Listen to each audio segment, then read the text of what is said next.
Lolitas must not have been very busy this morning. Sadie turned from locking her front door to find Maud Clevenger, her spry but elderly landlady, standing beneath the patio cover of her own backyard. Maud lived with Vern, her husband, also retired, in the elegantly restored Craftsman that fronted the small guest house Sadie rented. But Maud spent a lot of time trimming plants, building rock statues, or adding the occasional gnome, ceramic frog, or other ornament to her yard. She loved to show Jaden her latest find or treasure.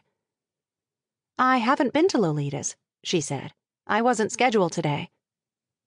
"I'm sorry to hear that. I know you could use the hours." Maud was aware of her financial troubles because Sadie had been forced to ask if she could pay her rent in 2 separate payments the past few months. "It's okay. I had a job interview somewhere else," she said. "I only came home because I needed to change. I promised Jaden I'd take him to the park." "Where is Jaden?" She glanced around as if she was surprised she didn't see him.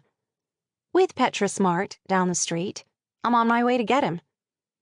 "I thought maybe his father took him."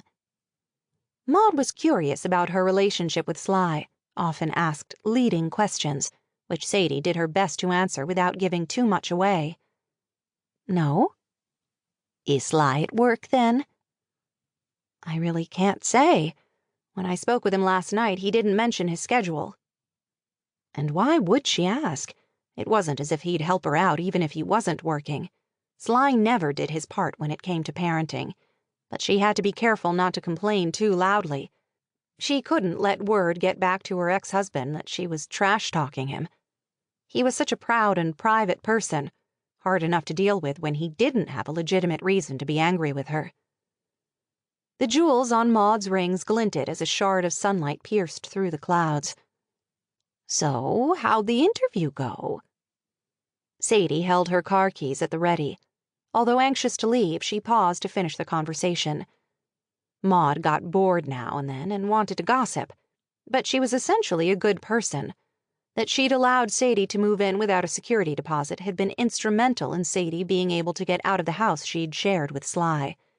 Sadie would always be grateful to her. "Good. I got the job." "How wonderful!" She clapped her hands. "But I'm surprised you didn't mention that you had an opportunity." Why would she mention it? She hadn't been sure she'd keep the appointment, and she knew everyone would try to dissuade her, if they could, just as Sly had done. She wouldn't have told him if he hadn't been so adamant that she couldn't afford to live separately from him, and should come back.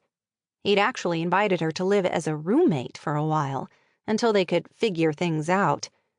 But she could guess how long that would last. "I didn't tell anyone, in case it didn't go well," she explained.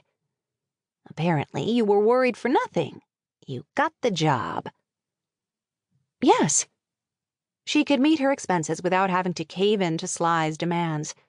That brought her spirits up, gave her more hope than she'd felt in a long while. The bangles on Maud's arms clanged when she lifted her colorful muumuu to keep it from dragging as she walked closer.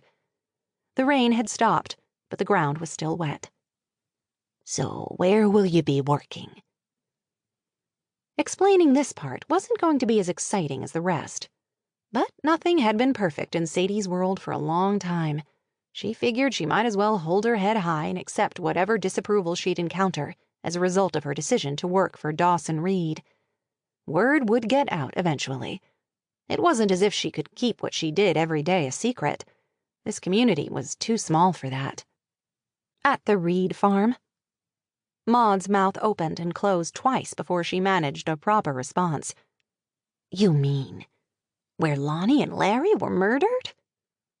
"That's right. Their son's planning to get the farm running again. He's home now." "The adopted son who might have killed them?" Sadie felt her smile grow strained. "Dawson was acquitted, in case you haven't heard." "I've heard. It was all over the news. But you've never worked on a farm, have you? What will you be doing?" "I'll be taking care of his sister." "Angela." "You know her?" "Not personally.